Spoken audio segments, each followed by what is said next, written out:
This is an absolute steal for the Toronto Blue Jays, as multiple new reports have dropped surrounding a trade for one pitcher in particular that not only has fans fired up, but has big implications going forward as the deadline inches closer and closer. We're going to break that down in this episode, as well as discuss multiple huge other Jays updates ahead of the biggest series of the year against the Yankees tonight. But before you know it all, if you're a part of the percentage who aren't subscribed to the channel, you guys have been absolute beasts with the support. Truly means the world to myself. If you want to continue supporting, make sure to hit the subscribe button. You guys are absolute beasts. Folks, a lot to go over today, and of course, the Jays tonight play the most anticipated series of the year, a huge 3-game set at home against the New York Yankees, and it's going to be a crucial series.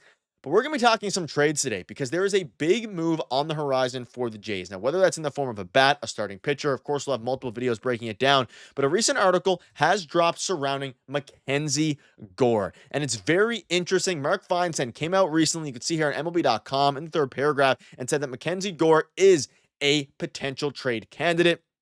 And it seems that he is now, available starting pitcher, or at least potentially going to be available if they get the right offer. And the quote goes on, and the report goes on to say, having been traded before, it's just one of those things you don't even think about. This is what Gore said. You love the guys you're around and you grow as a group, but I'm trying to stack good starts, and whatever happens.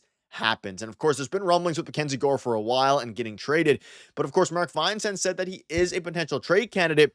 And within this article were the Toronto Blue Jays. And they went on to say the Toronto Blue Jays are a good team with a bad rotation, as theirs ranks 25th at the time of writing in the MLB with a 4.6 ERA. Some kind of upgrade must be in store, and Gore is as good as they're going to get. Once again, though, the prospect depth just isn't there. This is the number 25 farm system in the MLB, and its best prospect, JoJo Parker, can't be traded until after the World Series. So a couple different things I want to go over here. One, this particular part of the article was written by Bleacher Report. Of course, the report I'm going to be focusing on today is the one from Mark Feinsand, saying that MacKenzie Gore has been mentioned as a potential trade candidate. That is a huge report here, and the Jays are, of course, linked and named as a team because they absolutely need a starter, and it makes all the sense in the world to be linked.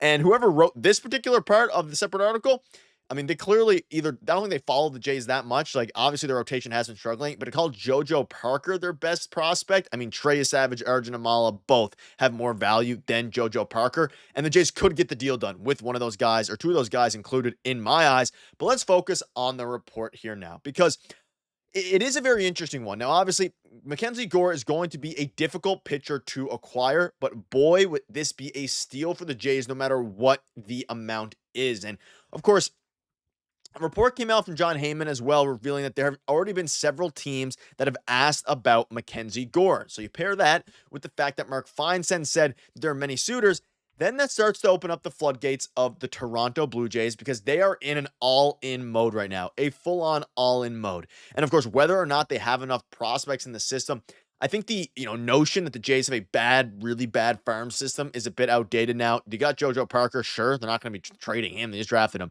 Arjun Amala, an elite prospect. Trey Savage, an elite prospect. A bunch of other guys. Johnny King, Cal Steven, all these guys who are coming up in the system. You could put together a very good package for him, especially if you include Arjun or Trey Savage. And he's coming off of a very interesting year in 2024, but a dominant year this year thus far. A 3.02 ERA in 19 starts. He's a very good pitcher on a very bad team. And with the report that they are going to be not necessarily shopping him, but listening to offers, the Jays now have to be one of the teams calling. And I think this would be a steal for the Jays. They have been linked in the past. They're linked again here. But there is something to note as well. You can see that John Heyman notes that the Washington's GM Mike DiBartolo has said that he'll always listen, but prefers to keep the core group around, and a trade is probably a long shot. And that's important to note because he is listening to offers, but by a trade being a long shot, essentially they would have to get overwhelmed with a deal.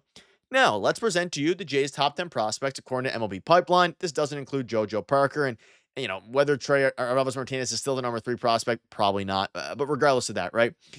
The Jays, I think, have enough to get this done if it requires a lot, but it would probably require like Arjun, maybe even Arjun Amala and Trey Savage in order to get this done. Like maybe, because he has the ceiling of an ace. He hasn't really shown it. He was a former, I think, number 1 prospect in the MLB, or top 5 prospect in the MLB for sure, top 10 prospect in the MLB. And of course, it's part of the Juan Soto trade. So they would want to get a bunch of assets back. Now, if you're the Jays, and let me know down below in the comment section right now, would you do a trade of Arjun Amala or Trey Savage for, of course, for MacKenzie Gore, or would you rather pass on that and maybe go ahead and, just focus on somebody else? If Gore becomes available, it is a steal. That is clear. I don't care what you give up. I'd probably give up, maybe not both, but I'd definitely give up like one of the prospects just because of his age. He's only 26 years old. He has a bit of control left. He is an elite starter in this league, and he's a lefty, the southpaw, to help kind of complement the team. And he's clearly, available to some degree. Now, teams have already checked in. I would assume the Toronto Blue Jays are absolutely one of those teams. You pair that with the fact that Mark Feinsand is saying that as well, and the Jays make a ton of sense. Now, the biggest question mark is, will they be able to get him? What would they be willing to actually give up? Let me know down below in the comment section. Would you do a deal for MacKenzie Gore? Because at the end of the day, it's going to be very interesting to see if they give up one of their top prospects for a starting pitcher. And if he becomes fully available, this would be a steal for the Jays. But folks, let me also dive into a few other things in this video, because we are about to witness a very exciting series. Now, tonight, of course, they take on the New York Yankees, which is going to be a very interesting one. They enter the series 3 games up on the Yankees. It's a 3-game series. So if they somehow get swept, knock on wood, then they would, of course, be tied for top of the AL. The Jays are randomly pulling off, like, obviously an insane, season, all these different things, but they surpassed the Houston Astros. So as of right now, playoffs started today, and if they continue this way, I believe they would be, in the second spot in the AL East, second spot in the AL, pursuing right now the Detroit Tigers. And of course, you need to get the second spot in the AL in order to actually bypass the wild card. So they need to surpass the Astros for that, which is of course going to be a crucial, thing to do. Obviously, if they win the AL East, but they're third in the AL and they only get a wild card spot, it was all for, I'm not going to say nothing, but it was all for, nothing, because winning the AL doesn't really matter. As of the time of recording, they are 1 game up on the Astros, so the second in the American League, which means you would get an AL spot. Now, heading into that game tonight, we know that Vladimir Guerrero Jr. came out and said that they're working hard to bring a World Series back to Toronto. Vibes are at a very, very high, spot right now, and Bichette is at the forefront of it. I just want to touch on a little bit here because no one's really talking about Bo. Hasn't been amazing this season. Has had some very good stretches. Was pretty decent in the last series. Like RBI wise, he's struggling a little bit. But in a series now where you're going up against very tough lefties, you're going up against Carlos Rodon versus Gausman, of course, tomorrow, or I guess today rather, and then of course the day after that, you're going up against Max Fried, I believe.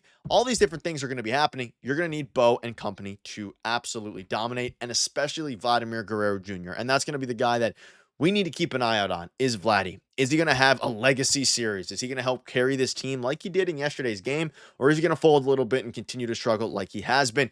That's going to be a crucial point. So just want to bring that up and kind of, outline and preview the series a little bit there. So let me know down below what your thoughts are on all that. But one other note before I wrap up as well, just want to give a shout out to Johnny King, one of the Jays prospects. Again, he's not here on the top 10 list, but he's flying up the rankings, and in Dunedin went 4 innings, 1 hit, 4 walks, 9 strikeouts. Been absolutely dominant. We're also seeing Alek Manoah pitch very well as of late. Things are slowly progressing here, and there's a real world where we're seeing Alek Manoah return and a Dalton Varsho return in the near future. We'll have another update video for you all probably tomorrow morning, so stay tuned for that. But folks, that'll wrap it up. An absolute steal for the Toronto Blue Jays if they can acquire MacKenzie Gore. But not only that, huge series starts tonight. You guys are beasts. Thank you guys for watching. We'll see you later.